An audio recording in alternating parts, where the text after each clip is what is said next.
शिवसेना आमदार रमेश बोरनारे यांनी भाजप कार्यकर्त्यांना मारहाण केल्याची घटना घडली।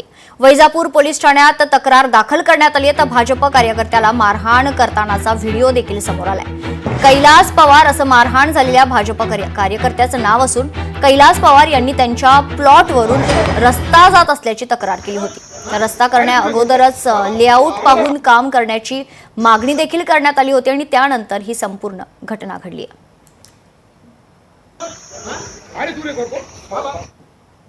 मी इंजिनियरला शंकर जोरे म्हणून इंजिनियर आहे, त्यांना मी बोललो की जोरे साहेब लेआउट आहे तो बघून घ्या आणि त्याच्यामध्ये रस्ता नाहीये।